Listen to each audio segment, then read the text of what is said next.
నూలు నూలులో శతాబ్దాల గౌరవం, పట్టు పరంపరకు ప్రతీక, సంప్రదాయానికి శాశ్వత చిరునామా సఖీ. నమస్తే రమ్ గారు. నమస్తే జయ. రమ్ గారు, ఇప్పుడు మనకి సత్సంగాలు జరుగుతూ ఉంటాయి. సామూహికంగా ప్రార్థనలు కానీ పూజలు కానీ మొత్తం అంతా కలిసి ఏదో ఒక దైవానికి సంబంధించిన ఒక అంశం గురించి మాట్లాడుకుంటూ ఉంటాం కదా. అవి ఎంతవరకు తీసుకుంటాం, మాట్లాడతారు, బాగా జరుగుతాయి, ఎంతవరకు మనలోకి వెళ్తాయి? అదే పెద్ద ప్రశ్న.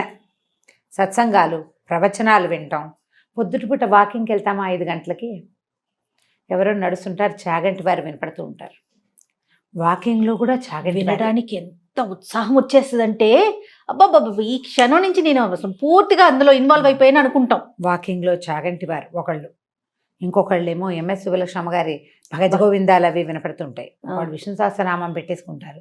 ఇంకొకళ్ళు సామవేదం వారు ఇంకా యూనివర్సిటీ లెవెల్ కదా, అవి వినిపిస్తూ ఉంటాయి. వింటూనే ఉంటాం. మా ఇంట్లో కూడా పొద్దున్న లేస్తే ఆ రకరకాల టీవీలలో వచ్చే రకరకాల సత్సంగాలే మేము మోగుతూ ఉంటుంది. నేను పని చేసుకుంటూ ఏదో ఒక ముక్క చెవినేసుకుంటాను, కొన్ని బుర్రకు ఎక్కవు. మా వారు చాలా శ్రద్ధగా కూర్చుని వింటారు, సామవేదం వారిని బాగా వింటారు. మనకి ఎంత ఎక్కుతాయి అనేది శేష ప్రశ్న. రోజంతా వినబడి ఎప్పుడైనా కోట్ చేసేటప్పుడు ఎవరికైనా చెప్తాం కదా మనం, ఫలానా చాగంటి వారు ఇలా అన్నారు, లేదా గరికపాటి వారు ఇలా అన్నారు, సామవేదం వారు అలా చెప్పారు, ఇంకా ఉన్నారు మాత అమృతానందమయ్యి అమ్మ అలా చెప్పారు. కోట్ కూడా చేస్తాం. మనం ఏదైనా చెప్పగానే డిస్కషన్లోకి వెంటనే ఇప్పుడు సద్గురు కూడా బాగా వస్తారు, వీళ్ళందరి పేర్లు చెప్తారు.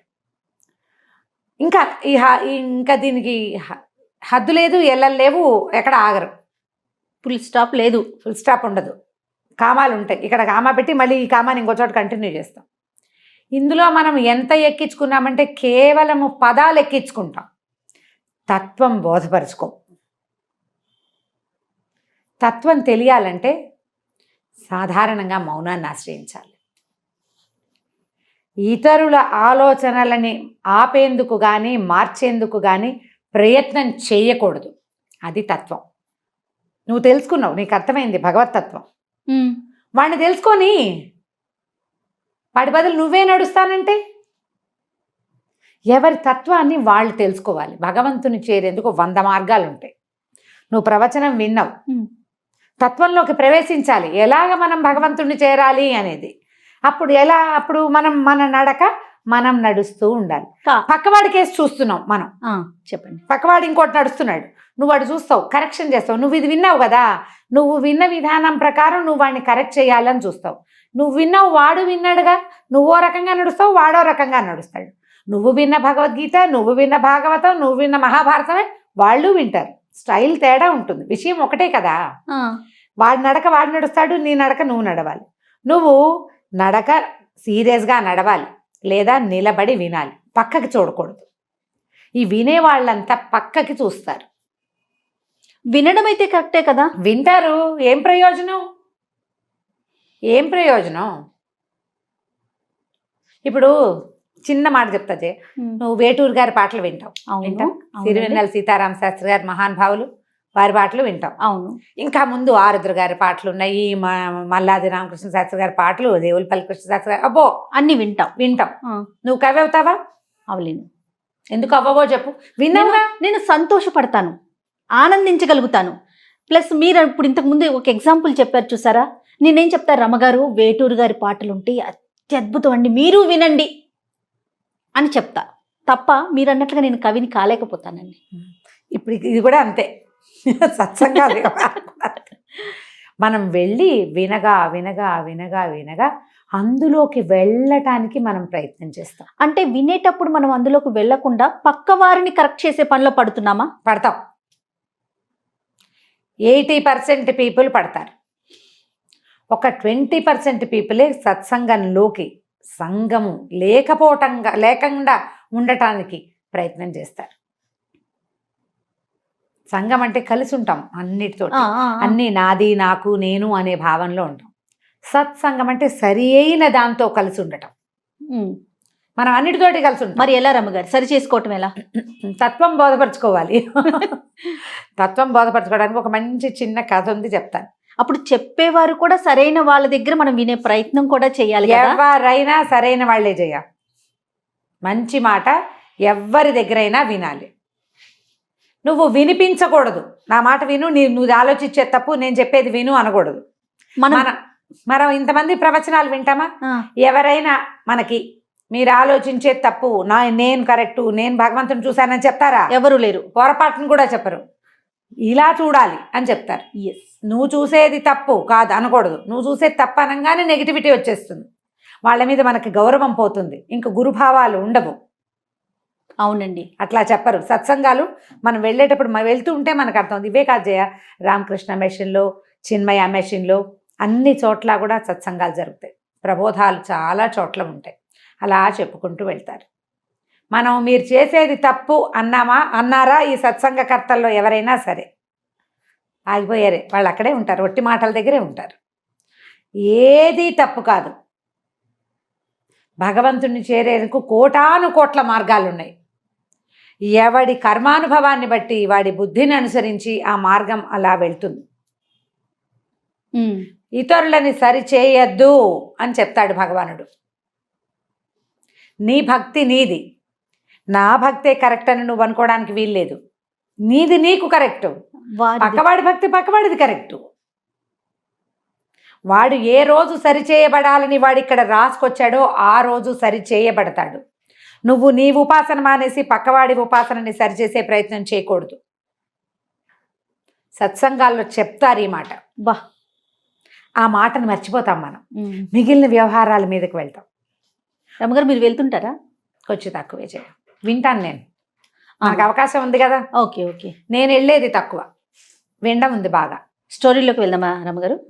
ఒక ఊళ్ళో ఒక ఆయన ఉండేవాడు, ఒక చిన్న ఊర్లో. అయితే ఆయన తరచుగా పట్టణానికి వెళ్తూ ఉండేవాడు.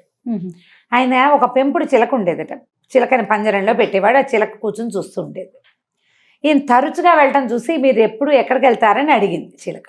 అడిగితే ఆయన ఏమన్నాడు, పక్కనున్న పట్టణంలో ఒక ఆశ్రమం ఉంది, అక్కడ సత్సంగం జరుగుతుంది, ఆ సత్సంగానికి వెళ్తాను నేను, చాలా బాగుంటుంది. సత్సంగం అంటే ఏం చేస్తారు అని అడిగింది. ఒక గురువుగారు ఉంటారు, ఆయన చాలా మంచి మాటలు చెప్తారు, మరి వినడానికి చాలా అద్భుతంగా ఉంటుంది. అక్కడ ఉన్నంతసేపు ప్రశాంతంగా ఉంటుంది, మరి 4 మంచి విషయాలు తెలుసుకోవచ్చు, బాగుంటుంది, నాకు సంతోషాన్ని కలిగిస్తుంది, అందుకని వెళ్తానన్నాడు. అయితే చిలకంది, నాకు మరి ఒక ప్రశ్న ఉందండి, గురువుగారిని అడిగొస్తారా అని అడిగారు. సరే, నాకు ఎప్పుడు స్వేచ్ఛ లభిస్తుంది అని గురువుగారిని అడగండి అని అడిగింది. మంచి ప్రశ్న అడిగింది కదా. చిలకకి స్వేచ్ఛ ఎట్లా లభిస్తుంది? పంజరం నుంచి వదిలితే కాదు.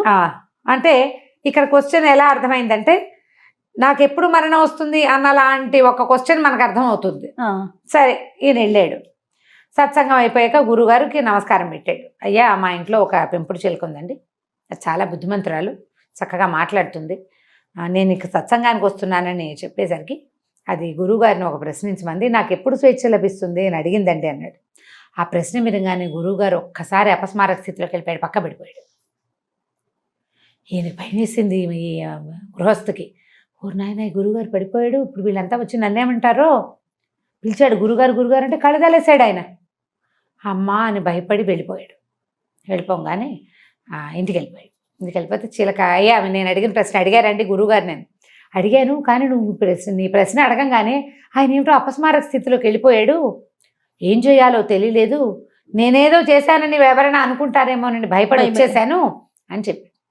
సరే సరేలేండి, నాకు అర్థమైంది అని చెప్పింది చిలక. మర్నాడు మధ్యాహ్నం ఆయన సాయంకాలం 4 గంటలకి బయలుదేరాడు సత్సంగానికి. చిలకకి పళ్ళు పెడదామని పంజరం దగ్గరికి వెళ్ళాడు. చిలక చచ్చిపడి ఉంది లోపల, గుడ్లు తేలేసింది. తేలేసరికి అంటున్నాడు, అయ్యో పిచ్చిముండ చచ్చిపోయిందే, ఇదేనేమో దీనికి లభించే స్వేచ్ఛ అనుకున్నాడు. అనుకొని అది తీసి చిలకని బయట పెట్టాడు. మరి చచ్చిపోయిన చిలకని ఏం చేయాలి? పారేయద్దు, స్పృహ తప్పి పడిపోయింది, అది ఒళ్ళు తెలియకుండా తీసి బయట పెట్టగానే రివ్వమని ఎగిరిపోయింది చిలక. ఇదేమిటి చచ్చిపోయింది అనుకుంటే లేచక్కపోయింది ఇది అని ఆశ్చర్యపోయాడు. సరే వెళ్ళాడు. మళ్ళీ గురువుగారు ఆశ్రమంలో కూర్చుని ఉన్నారు. ఈ చిలక ఎలా ఉంది నాయన అని అడిగారు. ఏమిటోనండి, అది నేను మీరు చెప్పిన సమాధానం, మీరు పాపం మీరు స్పృహలో లేరు, ఇలా అపస్మారంలో వెళ్ళారని చెప్పాను. సరేనంది, సాయంకాలం అది చచ్చిపడి ఉంటే చచ్చిపడిపోయింది అనుకున్నాను, సొమ్మసిల్లి పడిపోయింది, అయిపోయింది అది అనుకుని తీసి బయట పెట్టగానే అది ఎగిరిపోయిందండి అన్నాడు. అనేసరికల్లా గురువుగారు చెప్పారు, నాయన నేను హేళగా చేసిన ఒక విషయాన్ని తెలుసుకుంది నీ చిలక. నువ్వు సంవత్సరాల తరబడి వచ్చినా నీకు తత్వం బోధపడలేదు. అది ఒక్క చిన్న జెస్చర్ తోటి దానికి అర్థమైపోయింది. చూడండి, ఇలా చెయ్యాలని వెలిగింది దానికి. నువ్వు తప్పింది, నీకు స్వేచ్ఛ కావాలంటే నువ్వు అపస్మారంలో ఉన్నట్టు నటించాలని ఒక వాక్యం. అంతే. కంటితో చూడకపోయినా ఇట్లా తెలిసేసరికి పాటించింది, మనసుతో పట్టేసింది. అంతేగా. ఇప్పుడు మనం 100 సార్లు ప్రవచనాలు వినడం కాదు, బా ఏం కనెక్ట్ చేశారు 100 ప్రవచనాలు విన్నా నీ బుద్ధి వికసించనంత కాలము, నువ్వు ఇతరులని సరిచెయ్యాలని ఆలోచించినంత కాలం నీకు తత్వం బోధపడదు. అది ఏ విషయమైనా అంతేనా రమ్మగారు? ఏదైనా అంతే. ఇప్పుడు ఉపాధ్యాయుడు ఆయన ఎప్పుడు విద్యార్థిని సరిచెయ్యాలి. నేను చేస్తాను ఆ పని.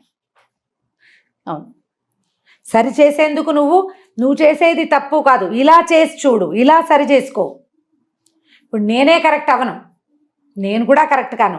నన్ను నేను కరెక్ట్ చేసుకుంటూ ఎవరినైనా కరెక్ట్ చేయాలి. చిన్న విద్యార్థుల్ని, మనని ఆశ్రయించిన వాడిని, శిష్యుణ్ణి గురువు.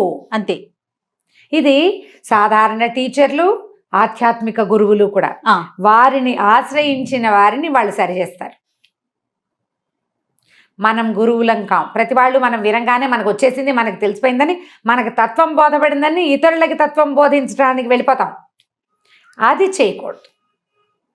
అస్సలు చేయకూడదు. ఏంటంటే ప్రతి వాళ్ళు ఒక గురువు అవతారం ఎత్తుతారు.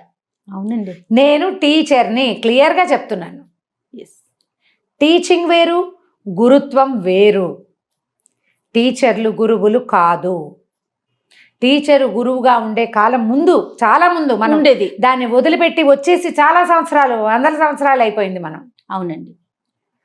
పైగా ప్రతి టీచరు ఆధ్యాత్మిక గురువు కాదు. చాలా ఒకళ్ళిద్దరూ ఆధ్యాత్మిక గురువుగా కూడా పరిణమించిన సందర్భాలు ఉంటాయి కొన్ని చోట్ల, ఉన్నాయి. ఇప్పుడు చూడు, అర్జునుడు ఉన్నాడు, ఆయనకి గురువు ఎవరు? ద్రోణాచార్యుడు కదా. ఆధ్యాత్మిక గురువు జగద్గురువు కృష్ణ పరమాత్మ ఆయనకి గురువు. కృష్ణుడు గీసిన గీటు దాటలేదు అర్జునుడు. మరి ద్రోణుడు ఆయన గురువు కదా. ఎక్కడ గురువు? విద్యా గురువు. విద్యా గురువు వేరు, ఆధ్యాత్మిక గురువు వేరు. మనం గురువు వ్యవహారాల్లోకి వెళ్ళకూడదు. మనం ఒకటి తెలుసుకున్నాం కాబట్టి అది ఇంకోళ్ళకి బోధించాలని భావించద్దు. సరిచేయొద్దు. ముందు మనని మనం సరి చేసుకుంటూ భగవంతుని చేరే మార్గంలోకి ప్రవేశిద్దాం. దానికి ప్రయత్నం చేద్దాం తప్పకుండా. నమస్తే రమ్మ. నమస్తే.